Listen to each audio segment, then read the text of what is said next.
Good morning मेरे प्यारे दोस्तों, मैं सौरभ गुप्ता मां शांति क्लासेस में आप सभी का स्वागत करता हूं। जैसा कि दोस्तों हम लोग जानते हैं, कुछ ही दिनों में UPSI, Rajasthan SI, SSC CGL और ग्रुप डी रेलवे एनटीपीसी के एग्जाम होने वाले हैं, जिसको देखते हुए आज का हम लोग वीडियो बनाएंगे इतिहास में हमारा फर्स्ट टॉपिक रहेगा प्राचीन भारत का इतिहास। ठीक, तो इतिहास को हमें रटना नहीं, समझना है। इतिहास के कुछ पॉइंट होते हैं उसे हम रट सकते हैं और कुछ पॉइंट को हमें समझना पड़ता है। ठीक, तो सबसे पहले देखिए इतिहास को, प्राचीन इतिहास को जो है 3 भागों में बांटा गया है। स्रोतों के आधार पर इतिहास को 3 भागों में बांटा गया है। सबसे पहला जो है प्राग ऐतिहासिक काल, फिर आद्य ऐतिहासिक काल, उसके बाद है ऐतिहासिक काल। ठीक, प्राग ऐतिहासिक काल में क्या है, इसमें लिखित साक्ष्य नहीं है, और आद्य ऐतिहासिक काल में लिखित साक्ष्य पर पढ़ा नहीं जा सकता। आद्य ऐतिहासिक काल में लिखित साक्ष्य थे लेकिन इसको पढ़ा नहीं जा सकता था, और ऐतिहासिक काल में क्या था, तो लिखित साक्ष्य उपलब्ध थे। इसको मतलब इसमें लिखित साक्ष्य भी उपलब्ध थे और इसको पढ़ा भी जा सकता था।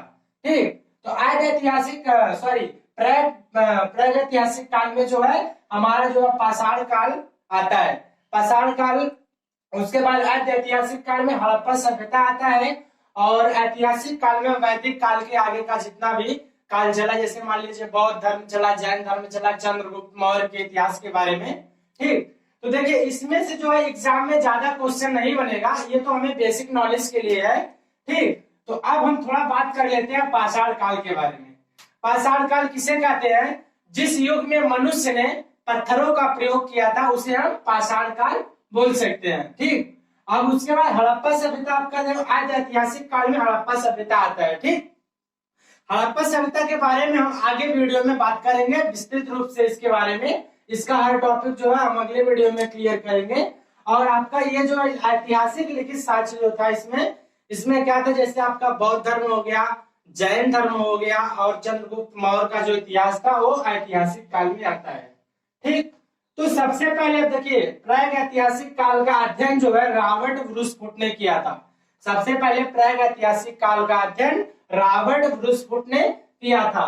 1820 में जैग्नसन प्रॉम्सन ने इसे पाषाण काल, कांस्य युग एवं लौह युग में बांटा। जैक प्रॉम्सन ने इसे पाषाण काल को कांस्य युग और लौह युग में बांटा। तो पाषाण काल मैंने आप लोगों को बता दिया, जिस काल में मनुष्य ने पत्थरों का प्रयोग किया था उसे हम पाषाण काल कहते हैं। और लौह युग क्या होता है, जिस युग में मनुष्य ने लोहे का प्रयोग किया था उसे हम लौह युग बोल सकते हैं। और कांस्य युग क्या होता है, जिस युग में मनुष्य ने टीने और तांबे का प्रयोग किया था उसे हम कांस्य युग बोलते हैं। ठीक, तो अब हम बात करेंगे पाषाण काल। पाषाण काल में भी 3 प्रकार के होते हैं, जैसे आपका होगा पूरा पाषाण काल, उसके बाद मध्य पाषाण काल और नव पाषाण काल। ठीक, पाषाण काल जो है 3 भागों में बैठा था, पूरा पाषाण काल, मध्य पाषाण काल और नव पाषाण काल। तो सबसे पहले हम बात करेंगे पूरा पाषाण काल के बारे में। पूरा पाषाण काल का जो कार्यकाल कितना था, 25 लाख बीसी से 10,000 बीसी। ठीक, बीसी मतलब ईसा पूर्व। ठीक, उसके बाद इसके भी 3 चरण थे। ठीक, पूर्व पूरा पाषाण काल और मध्य पूरा पाषाण काल और उच्च पूरा पाषाण काल। ठीक, पूरा पाषाण काल में जो है मनुष्य जो है आखेट शिकारी और खाद्य संग्राहक थे। पूरा पाषाण काल में मनुष्य जो है शिकार ज्यादा करते थे और खाद्य संग्राहक के लिए इधर उधर से खाद्य को इकट्ठा करते थे, इसलिए उसे खाद्य संग्राहक भी कहा गया। पूरा पाषाण काल में औजार जो बने होते थे वो क्वार्टजाइट, साल्क और ब्लेड आदि से बने होते हैं। पूरा पाषाण काल में औजार किससे बने थे? क्वार्टजाइट, साल्क और ब्लेड आदि से बने होते थे। क्वेश्चन यहाँ से भी बनता है, ठीक। और सबसे पहली बात तो देखिए पूरा पाषाण काल का जो महत्वपूर्ण साक्ष्य और कुछ स्थान जो है, ठीक। अतिरम पक्कम कहाँ है? तमिलनाडु, हमनोरा एमपी से, एमपी मतलब मध्य प्रदेश। वहां से क्या हमें साक्ष्य प्राप्त हुए थे? मानव की खोपड़ी के साक्ष्य प्राप्त हुए थे। क्वेश्चन यहाँ से बनता है कि मानव की खोपड़ी के साक्ष्य कहाँ से प्राप्त हुए थे? तो यहाँ पे हम लिख देंगे अतिरम पक्कम तमिलनाडु से प्राप्त हुए या हमनोरा की एमपी से, ठीक। अब उसके बाद दे दिया भीमबेटका। भीमबेटका कहाँ पे पड़ता है? एमपी मध्य प्रदेश में। और यहाँ से क्या हमें मिला था? नर्मदा घाट से चित्रकारी के प्राचीनतम साक्ष्य यहीं से मिले थे। ये जो है बहुत इंपॉर्टेंट, यहाँ से क्वेश्चन बनने के ज्यादा चांसेस रहते हैं, ठीक। उसके बाद पूरा पाषाण काल में मानव ने किस चीज का खोज किया था? तो उत्तर इसका यहाँ पे हो जाएगा आग। तो पूरा पाषाण काल में मनुष्य ने जो है आग की खोज किया था, ठीक। पाषाण काल हम लोग पढ़ चुके, अब देखते हैं मध्य पाषाण काल। मध्य पाषाण का काल जो था 10,000 बीसी से 4,000 बीसी था, ठीक। इसके चरण जो है एक भी नहीं थे, बस मध्य पाषाण काल था। और इसके जो लक्षण थे, आखेटक, शिकारी, खाद्य संग्राहक, और इसमें एक और बड़ा क्या बड़ा था? पशुपालन की शुरुआत। मध्य पाषाण काल में जो है पशुपालन की शुरुआत हो चुकी थी, ठीक। और उसके बाद यहाँ औजार जो है किसके बने होते थे? माइक्रोलिजियम और सूक्ष्म पदार्थ के औजार बनते थे। मध्य पाषाण काल में औजार जो बने होते हैं माइक्रोलिजियम और सूक्ष्म पदार्थ, सूक्ष्म पत्थर के औजार बने थे, ठीक। उसके बाद यहाँ पे दिया महत्वपूर्ण साक्ष्य और स्थान, जैसे दिया चौपानी मांडो, ये कहाँ पे पड़ता है? उत्तर प्रदेश में। यहाँ से हमें क्या मिला था? मृत भांड के प्राचीनतम साक्ष्य। प्रश्न यहाँ से भी पूछ सकता है, मृत भांड के प्राचीनतम साक्ष्य कहाँ से मिले थे? तो यहाँ पे हो जाएगा चौपानी मांडो, यूपी, ठीक। और उसके बाद दिया है सराय नारायण, यूपी, ठीक। एक और बागौर, राजस्थान। यहाँ से क्या हुआ था? पशुपालन के साक्ष्य मिले थे। पशुपालन के साक्ष्य कहाँ से मिले थे? बागौर, राजस्थान, और सराय नारायण, यूपी से मिले थे। मृत भांड के प्राचीनतम साक्ष्य कहाँ से मिले थे? चौपानी मांडो, यूपी से मिला था। और मध्य पाषाण काल में जो है मानव ने आग का प्रयोग किया था, ठीक। पूरा पाषाण काल में मनुष्य ने जो है आग का खोज किया था, और मध्य पाषाण काल में मनुष्य ने आग का प्रयोग कर चुका, ठीक। उसके बाद इसमें से देखिए सबसे इंपॉर्टेंट यह यहाँ से क्वेश्चन बनता है, और यहाँ से भी क्वेश्चन बनेगा, ठीक। अब तक हम लोग पूरा पाषाण काल और मध्य पाषाण काल देख चुके। अब हम पढ़ेंगे नव पाषाण काल। नव पाषाण काल का जो काल था वो 10,000 से 1,000 बीसी था। और मध्य पाषाण काल में जब हम लोग पढ़े थे उसमें भी उसका काल क्या था? 10,000 से शुरू हुआ था। और नव पाषाण का काल भी जो है 10,000 से शुरू हुआ। तो इन दोनों काल को हम संग्राहक काल भी बोल सकते हैं, ठीक। और नव पाषाण काल का जो चरण था, इसके 2 चरण थे। कौन कौन था? मध्य पाषाण काल और नव पाषाण काल। मध्य पाषाण काल और नव पाषाण काल के कितने चरण थे? 2 चरण थे, मध्य पाषाण काल और नव पाषाण काल। नव पाषाण काल के जो लक्षण थे उसमें क्या था? इसमें जो कृषि, पशुपालन, समाज, अस्थायी निवास प्रारंभ हो चुके थे।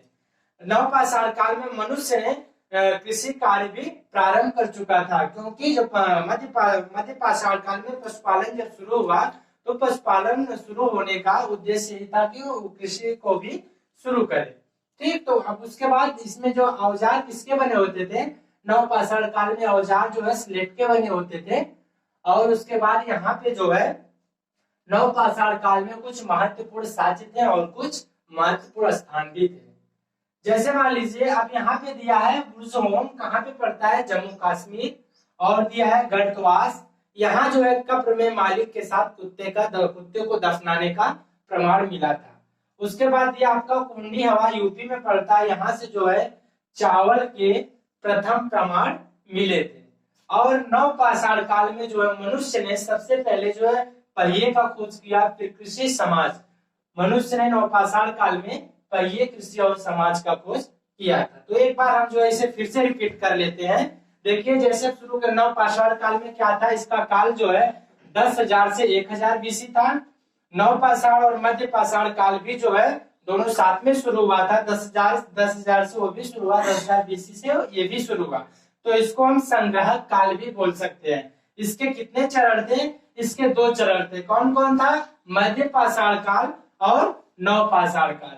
नवपाषाण काल के जो लक्षण थे, यहाँ पे जो है कृषि भी शुरू हो चुका था और पशुपालन भी शुरू हो चुका था। समाज जो है अस्थायी निवास भी प्रारंभ हो चुका था। उसके बाद नवपाषाण काल में औजार जो बने होते थे, किसके बने होते थे? स्लेट के बने होते थे। नवपाषाण काल में औजार जो है स्लेट के बने होते थे। और नवपाषाण काल के महत्वपूर्ण साक्ष्य जो थे, जैसे मान लीजिए आप दे दिया बुर्जुम। बुर्जुम कहाँ पे पड़ता है? जम्मू कश्मीर। अब यहाँ से क्या हुआ? गर्तवास।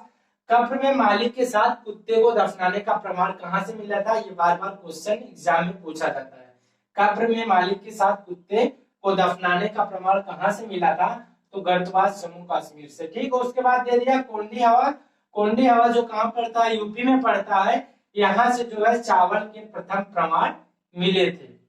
ये जो है वेरी वेरी इंपॉर्टेंट क्वेश्चन है। ठीक, यहाँ से क्वेश्चन बार बार बनता है वो। ठीक, अब उसके बाद दिया है खोज। ठीक, तो नवपाषाण काल में मनुष्य ने किस किस का खोज किया? पहिए का, कृषि का और समाज का। पहिए का, कृषि का और समाज का। नवपाषाण काल में मनुष्य ने पहिए का, कृषि का, समाज का खोज कर चुका था।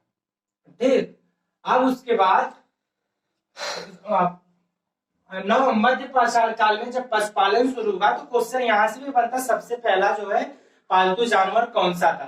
तो सबसे पहला जो है पालतू जानवर क्या था? कुत्ता था। ठीक, तो यहाँ से भी क्वेश्चन बनता है सबसे पहला पालतू जानवर कौन सा था? तो कुत्ता हो जाएगा। उसके बाद क्वेश्चन एक और ये भी बनता है कि मनुष्यों द्वारा सर्वप्रथम कौन सा जो है औजार उपयोग में लाया गया था? तो इसका आंसर जो हो जाएगा कुल्हाड़ी। मनुष्य द्वारा सर्वप्रथम जो है कुल्हाड़ी का प्रयोग किया गया था। ठीक, उसके बाद जो है अब इतना तो आप लोगों को क्लियर हो गया। ठीक,